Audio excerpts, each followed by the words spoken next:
Pemirsa, menjelang tahun ajaran baru 2026-2027, aktivitas penjualan emas oleh masyarakat meningkat di Pasar Kopro.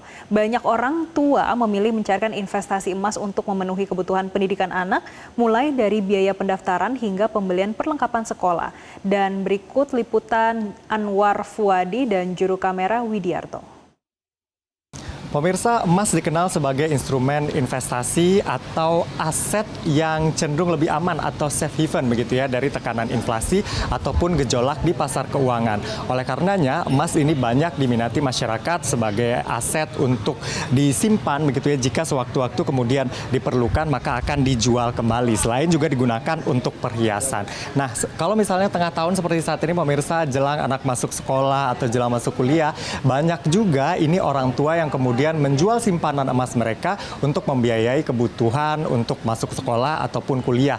Misalnya untuk membeli peralatan sekolah, biaya daftar sekolah, peralatan alat tulis, dan lain sebagainya. Nah, ini tentunya sedikit banyaknya juga berpengaruh terhadap penjualan di toko emas. Banyak warga yang kemudian menjual emas milik mereka untuk diuangkan. Nah, sekarang saya sudah bersama dengan salah seorang pengusaha emas yang ada di Pasar Kopro atau Pasar Tomang Barat. Halo, dengan Mas siapa, Mas? Yono. Mas Yono. Mas Yono, ini kan jelang anak masuk ke sekolah ya, udah mulai libur ini. Nah, ini kan banyak juga kadang orang tua yang menyimpan emas, kemudian dijual lagi untuk kebutuhan sekolah. Kalau di sini seperti apa? Banyak juga kah orang tua yang kemudian jual lagi untuk kebutuhan sekolah, Mas? Oh, ada, banyak. Oh, biasanya kalau misalkan dia lagi butuh ke sekolah, dia jual emas. Nah, sebenarnya buat investasi dia sih sebenarnya, buat simpanan. Nah, kalau ada uang ntar beli lagi kayak gitu. Iya. Ini kan jelang tahun ajaran baru, ini sudah mau libur sekolah. Ini sudah mulai banyak yang jual emas mereka kan nih, Mas, untuk kebutuhan sekolah itu? Udah, masih ada. Ada yang jual ada. Peningkatannya berapa misalnya dibanding hari biasa? Rata sekitar ya 50% lah ada. Kalau sekarang harga jualnya berapa ini? Lagi naik atau turun, cenderung stabil atau gimana? Sekarang agak turun dikit, Bang. Nah, kemarin itu sempat di angka 2.200.000, sekarang ada 18 sama 19. Nah, dari LM tuh dari 3.300.000 sekarang jadi 27, turun banyak hari ini. Nah, dibandingkan bulan puasa kemarin ya, bulan puasa itu sempat 3 juta lebih. Nah, sekarang di bawah 3 juta hari ini.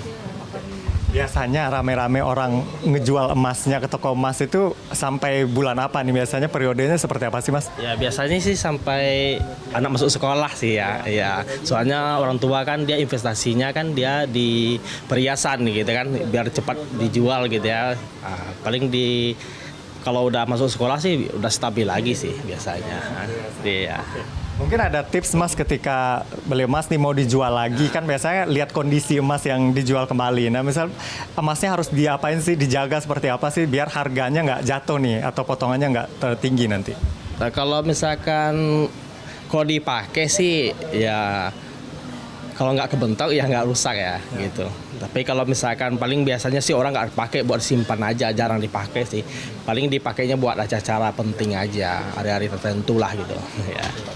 Terima kasih, Mas Yono. Nah, itu tadi pemirsa, memang terlihat ada peningkatan begitu ya jelang tahun ajaran baru ini, karena memang orang tua banyak juga yang menyimpan emas, kemudian emasnya dicairkan untuk membeli kebutuhan-kebutuhan sekolah yang juga sekarang penjualan untuk kebutuhan sekolah ini mulai meningkat seiring dengan tahun ajaran baru yang akan segera kita hadapi begitu ya. Nah, dari Jakarta pemirsa, Anwar Fuadi, Widiarto, Metro TV. Menjelang tahun ajaran baru 2026-2027, jumlah masyarakat yang menggadaikan barang di Pegadaian meningkat signifikan. Kebutuhan biaya pendidikan dan perlengkapan sekolah menjadi salah satu faktor utama yang mendorong warga mencari dana tunai melalui layanan gadai. Berikut liputan Bianca Sumendap dan juru kamera Dirham Syah Malona untuk Anda. Menjelang dimulainya tahun ajaran baru, ini pemirsa ada peningkatan, khususnya untuk terkait dengan transaksi kebutuhan tunai. Oleh karena itu pemirsa, saat ini saya sudah berada di salah satu Pegadaian untuk melihat secara langsung apakah ada peningkatan, khususnya dari masyarakat yang menjual ataupun menggadaikan demi mendapat uang tunai secara cepat. Oleh karena itu, kami akan berbincang secara langsung dengan pemimpin cabang, yakni Bapak Nurul Fajar. Selamat siang Pak Nurul. Selamat siang. Bapak boleh ceritakan kira-kira seperti apa ini Pak untuk mengingat sebentar lagi ini momen tahun ajaran baru begitu Pak. Apakah ada peningkatan begitu Pak untuk orang-orang yang menjual ataupun menggadaikan? Baik, untuk di Pegadaian Syariah Botanikal sendiri dalam rangka menyambut tahun ajaran baru ini terjadi peningkatan yang lumayan signifikan.